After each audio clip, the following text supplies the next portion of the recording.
questions. And we're happy to have Senator Ted Cruz here with us today.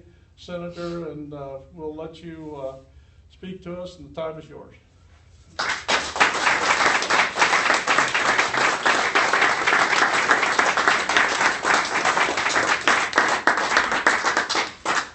Well, thank you very much, Ralph. It is great to be with you all. Thank you all for coming out and supporting my good friend Ralph, who is serving as one of our statewide co-chairmen and is such a tremendous conservative leader here in the state of Iowa, standing for liberty, standing for the Constitution, standing for life and marriage and our constitutional rights. And I'm thrilled to be with you all. Let me say, Ralph, listening to Renee express her sentiments, as the father of daughters, I cannot imagine how proud you must be to hear your daughter saying that. I got to admit, my daughters, Caroline and Catherine, they're 4 and 7, and I think I could fairly say they would not express those sentiments today. Indeed, I'm reminded of a couple of years ago when Caroline was 4 and I was running for the Senate. Caroline asked my wife Heidi, she said, is David Dewhurst, who was my opponent in the primary, she said, is he a bad man? Is he mean? And Heidi thought about it for a second. She said, no, he's a very good man. He's an honorable man. He has integrity. He served in the military. He served in the CIA. He's been in elected office. Caroline kind of furrows her brow for a minute. She looks up and says, well, if he's such a good guy, why would anyone vote for Daddy? And I have to admit, Heidi was stumped. She had no answer to that particular question. So I will say congratulations on this Father's Day for that tremendous affirmation. And I'll say it's great to be with so many friends. Last week I was in my hometown of Houston. Houston's where I grew up. Last week, the city of Houston, it was preparing for the onslaught of Tropical Storm Bill. Oddly enough, the Hillary campaign's doing the very same thing.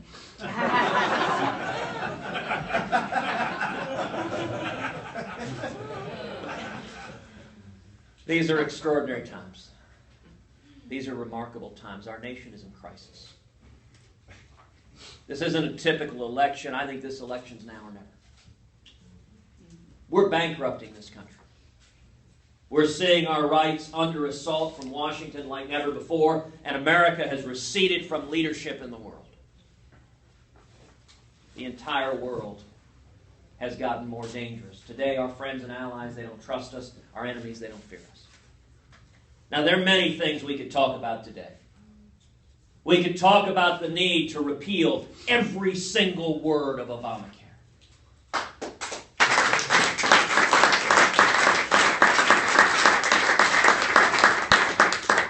We could talk about the need for fundamental tax reform, a simple flat tax where every American can fill out their taxes on a postcard, and we can abolish the IRS.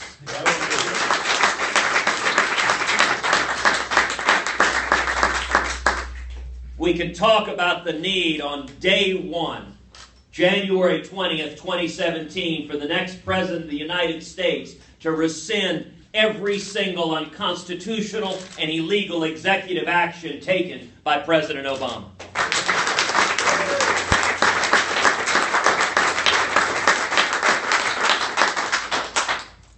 But I want to instead talk about something fundamental, and something fundamental to where we are here. This is an institution that is 115 days old. Did I get the number right? Yes, sir. 115 days old. Happy 115th day anniversary. And it is devoted to the two most important amendments in the Bill of Rights. To the First Amendment and to the Second Amendment. This is an institution devoted to exercising the liberties that we have, and I would note, as David rightly pointed out, those rights, those liberties, they don't come from government. They weren't given to us by Washington. They come from God Almighty. Our nation was founded on a revolutionary principle. As the Declaration put it, we hold these truths to be self-evident, that all men are created equal. that they are endowed not by a king, not by a queen, and not by a president, but they are endowed by their Creator with certain unalienable rights, that among these are life, liberty, and the pursuit of happiness. That's how this country was founded. The Constitution, Thomas Jefferson explained, was designed to serve as chains to bind the mischief of government. Now, I'll tell you, I have spent virtually my entire adult life fighting to defend the Constitution and the Bill of Rights. When it comes to the First Amendment, there is a reason the very first protection in the First Amendment to the Bill of Rights is religious liberty. Because everything else is foundational. Everything else is built upon it. And we have seen religious liberty under assault in the past few years at an unprecedented level. All of us, our hearts broke as we watched what happened in Indiana and Arkansas, as the legislatures there stood up to defend religious liberty. And what happened? The modern Democratic Party has become so extreme, has become so radical, that there is no room left in the Democratic Party for defending religious liberty. You know, a couple of decades ago, religious liberty was a bipartisan issue that brought us together. We might disagree, Republicans and Democrats, on marginal tax rates. But when it came to religious liberty, that brought everyone together. So, a couple of decades ago, when Congress passed the Federal Religious Freedom Restoration Act, it passed the United States Senate 97-3. It had the support of such famed right-wing nutcases as Ted Kennedy, Chuck Schumer, and Joe Biden. It was signed into law by a Democrat, Bill Clinton. That law is substantively identical to the laws that Indiana and Arkansas took up. Almost word for word. And yet today, the modern Democratic Party has decided their devotion to mandatory gay marriage in all 50 states is so unforgiving that there is no longer room for defending the religious liberty of Americans. You know, I'll tell a story of a couple I got to meet here in Iowa that I'm going to sit down and visit with later today, Dick and Betty Odgaard. It's a wonderful family that live on a farm, and on that farm is an historic church. And for years, their business was hosting weddings in that church, and they had a business catering, and that was their livelihood, was hosting weddings. Some years ago, two men came to the Odgaards and wanted to get married in their church. Now, the Odgaards are devout Mennonites. It was inconsistent with their faith to host a gay wedding. And so they declined.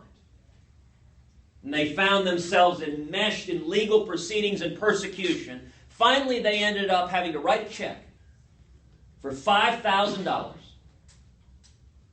and to promise never again to host another wedding. So the Odgaard's livelihood has been taken away by this liberal fascism. This extreme view that if you hold a biblical teaching of marriage that is the union of one man and one woman, that the modern Democratic Party will persecute you and try to drive you out of civilized society. Now, when that fight was happening in Indiana, it was a perfect storm of Democrats and big business. And boy, big business has decided there's money in throwing overboard religious liberty. And sadly, more than a few Republicans ran for the hills, including more than a few candidates who are running for president in 2016. Some of them chose that exact moment to go rearrange their sock drawer. In my view, Indiana was a time for choosing. In my view, Indiana was, as William Barrett Travis in the Alamo said when he drew a line in the sand, it was a moment to choose on which side of the line you stand. You know, one of my favorite former senators from Texas is Senator Phil Gramm. He tells a story about how in the 1980s, he was a Democrat at the time. He was a conservative Democrat. He was working to round up support from other conservative Democrats for Ronald Reagan's tax cut. And he said other conservative Democrats were pressing back on him, and he said, look, and he drew the analogy, this is a line in the sand, this is the Alamo. And he said, one of those Blue Dog Democrats said, but Phil, everyone who stepped across that line died. And Phil responded with a twinkle in his eye, you're right. They did. And so did everyone who didn't step across that line. And nobody remembers their names. There are moments in life where if you stand for principle, you're remembered and it makes a difference. And if you run and hide, that gets remembered too. And I can tell you this, I will never, ever, ever shy from defending the religious liberty rights of every single American.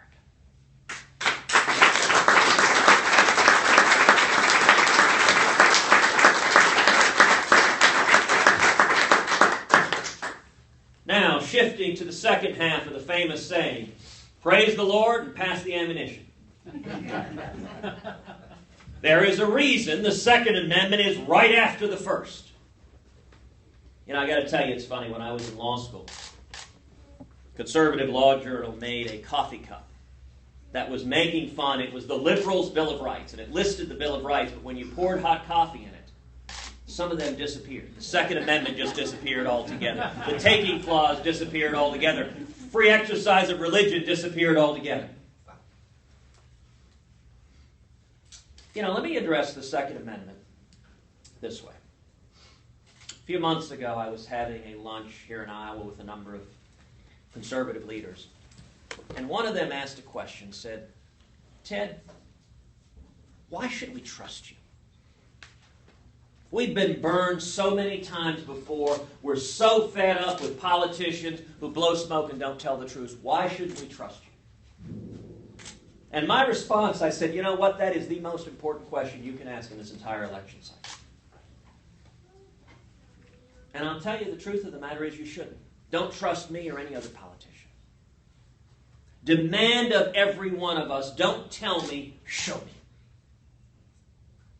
And the example I used, I said, you know, when I was running for Senate in Texas, I traveled to hundreds of VFW halls and Denny's and IHOPs, meeting with grassroots activists, answering their questions. And I would point out, I said, look, any Republican candidate for office, they always have an issues page on their website, A, B, C, D, and E.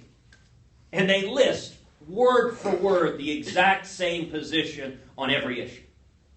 Have you guys noticed this in the 2016 presidential election, that everyone will tell you, I am who-diddly the most conservative guy who ever lived? Now check me on this. You haven't yet seen a Republican presidential candidate stand in front of you and say, I am a spineless establishment moderate. And I stand for nothing. They don't say that. They all say they're super-duper conservative. Well, I used to point out when I was running for Senate that if you go to our webpage, tedcruz.org, tedcruz.org, tedcruz.org, tedcruz.org. One of the first things people notice is that we don't have an issues page. Instead, we have a page that is labeled a proven record. What it says is for far too long, politicians have said one thing and done another. Every one of us should ask any candidate who shows up in front of us, you say you believe these principles. Show me. When have you stood up and fought for them? When have you bled for them? And what have you accomplished? As the Scripture says, you shall know them by their fruits. And what it then said is for the past decade, Ted has been fighting for conservative principles over and over again and winning on a national level. Colon. And what followed was 3 pages of bullet points. Now, the example I used to illustrate it was the Second Amendment. The Second Amendment, there is a right answer in the state of Texas. I support the Second Amendment. Unless you are clinically insane. Heck, even Democrats in Texas claim they support the Second Amendment. Now, I used to point out, if you went to our webpage, tedcruz.org, I actually didn't say I supported the Second Amendment. Didn't say a word about what was hidden in the deep recesses of my heart. What I did say is that when I was the Solicitor General of Texas, the chief lawyer for the state of Texas in front of the United States Supreme Court, that I led a coalition of 31 states in front of the Supreme Court defending the individual right to keep and bear arms, and we won a landmark 5-4 victory upholding that fundamental right.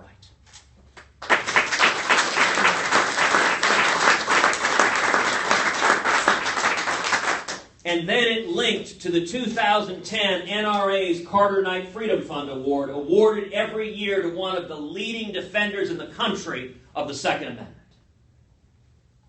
That's the difference between talk and action.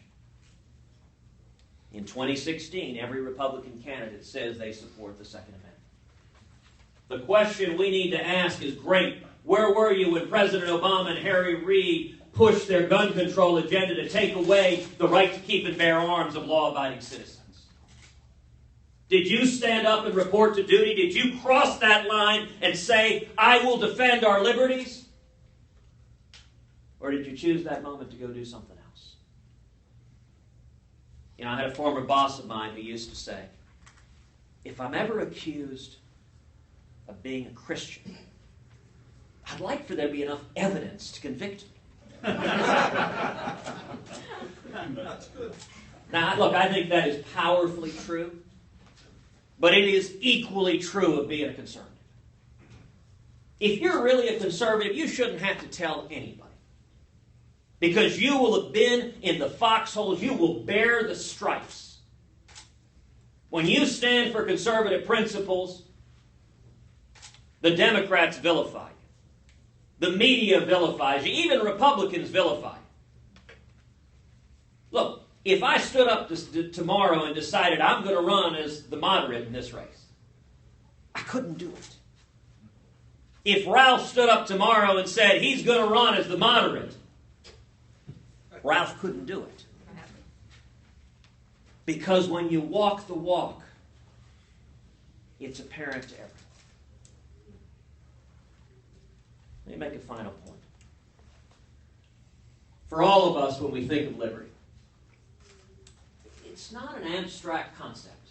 It's not something we read in our junior high textbooks. It's personal. It's real. And it comes from our families. It comes from our family stories. For me, it resonates most powerfully in my father's story. My dad was born in Cuba. He grew up in Cuba, and when he was a teenager, he fought the Cuban Revolution. He was imprisoned. He was tortured as a teenager. When he was 17 years old, as he was in that dark and dank prison cell that reeked of blood and urine, he didn't know if he'd live or die. He tells me today that he thought at the time, it doesn't matter if I die.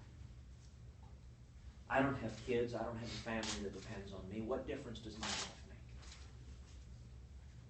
But thankfully, God had a different plan for my father's life. He was released from that prison cell and he fled Cuba. And he came to America.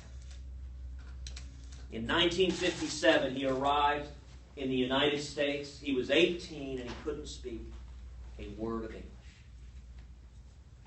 He had $100 that was sewn into his underwear. And his first job was washing dishes, making 50 cents an hour. And he worked 7 days a week. He paid his way through school. He went on to start a small business. Today, my dad is a pastor based out of Dallas. Now, my whole life, my father has been my hero. Many of you may have gotten to meet him. He spent a lot of time up here in Iowa, and he's going to continue to spend a lot of time up here in Iowa. But you know what I find most incredible about my father's story? How commonplace it is. Every one of us, we've got a story just like that in our background. Some of us, it's us. Others, it's our parents. Others, it's our great-great-great-grandparents. But what ties Americans together is we are the children of those who risked everything for freedom. And I think that's the fundamental DNA of what it means to be an American, to value liberty and opportunity above all else. It's why I'm so optimistic. The American people are rising up because these are our values. America remains a center-right country. We remain a country built on Judeo-Christian values. And I'll tell you the reason each of us is gathered here today. It's what my father used to say to me when I was a little boy. My dad used to say to me over and over again, when we faced oppression in Cuba, I had a place to flee to. If we lose our freedom here, where do we go? That's why we're here. That's why we're standing up, and I'm incredibly optimistic and encouraged by the men and women here. Courageous conservatives across Iowa and across this country that are waking up, that are standing up to get back to the free market principles and constitutional liberties that have made America great. I'm here asking for your support, for your help. We're building a grassroots army, and together we're going to reclaim that shining city on the hill. That last best hope of mankind that is the United States of America. Thank you.